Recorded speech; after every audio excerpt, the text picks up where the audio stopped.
প্রতিদিন 10,000 লেয়ার মুরগির ডিম বিক্রি করে আপনি মাসিক 40 থেকে 45,000 টাকা ইনকাম করতে পারবেন। এখন প্রশ্ন আসতে পারে আমাকে কত টাকা ইনভেস্ট করতে হবে, এই ব্যবসাটা কেমন রিস্ক বা কত টাকা আয় করা সম্ভব, সব কিছুই থাকছে এই ভিডিওতে। বিষয়টা অবিশ্বাস হলেও সত্য।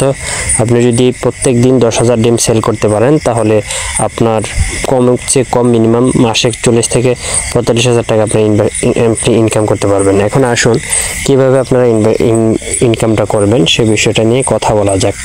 এখন দেখেন লেয়ার মুরগি ডিমের চাহিদা কিন্তু আছে বাজারে, যেহেতু খামার বেড়েছে, ডিম ব্যবসাও কিন্তু বেড়েছে। এখন আপনি যদি এই ব্যবসা করতে চান, লেয়ার মুরগির লালন পালন বা লেয়ার মুরগির ব্যবসাটা কিন্তু একটা রিস্ক।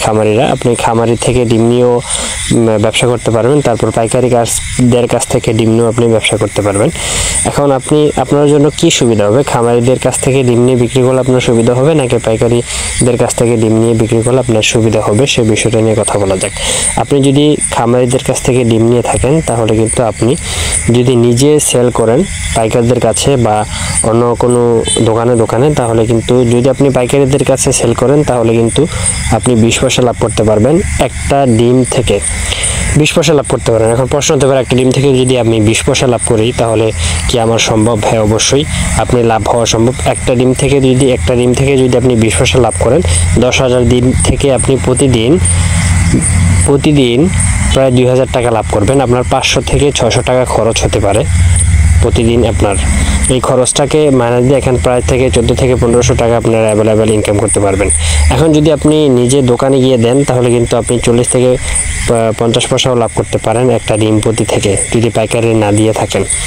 আর খামারিরা মূলত যে বাজার রেট থাকে, ধরুন আজকে আমাদের কুমিল্লার বাজার হচ্ছে 10 টাকা 20 পয়সা, খামারিরা 20 পয়সা রেট কম পায়, খামারিরা পাবে 10 টাকা, আর পাইকারি যারা নেয় তারা নিতে হবে প্রায় 10 টাকা 20 পয়সা।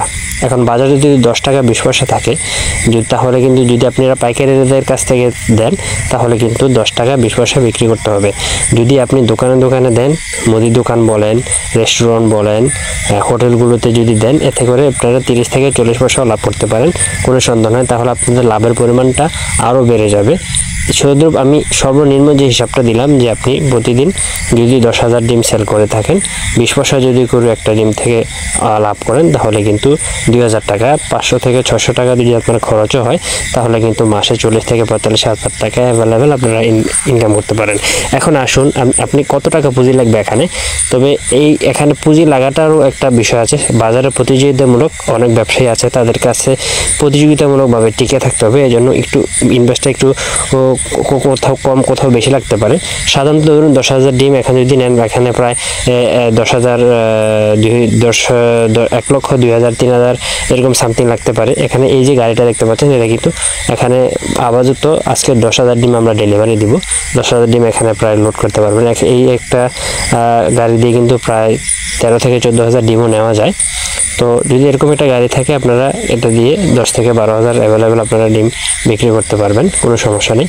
আর যদি আপনি প্রতিযোগিতামূলক বাজার, যেহেতু অনেক সময় দেখেন আপনি দোকানে দিলেন, খুচরা দোকানে দিলেন, রেস্টুরেন্টে দিলেন, দেখা গেল আপনার বিলটা আটকে গেল। অনেকে বিকালে দিবে, সকালে দিবে বা পরের দিন দিবে, বিলটা আটকে যেতে পারে। তো সেই দিক থেকে বিবেচনা করে কিন্তু ইনভেস্টটা হিসাব হবে যে আসলে আপনি যদি কাস্টমার ধরে রাখতে চান তাহলে যদি আপনি সকালে মালটা ডেলিভারি দেন, ওরা অনেক সময় বিকালে টাকা দেয় অথবা সন্ধ্যায় টাকা দেয় অথবা তার পরের দিন দেয় বা 2 দিন পরেও দিতে পারে। তো সেই দিক থেকে মিনিমাম 3 থেকে 4 লক্ষ টাকা দিয়ে আপনি প্রথম অবস্থায় নামেন তাহলে আপাতত আপনাদের হয়ে যাবে, এটা বলা যায়। তারপরে আপনাদের ব্যবসার পরিধি অনুযায়ী আপনারা বাড়াতে পারেন। এই ছিল মূলত আজকের ভিডিওতে। ভালো লাগলে শেয়ার করে দিবেন।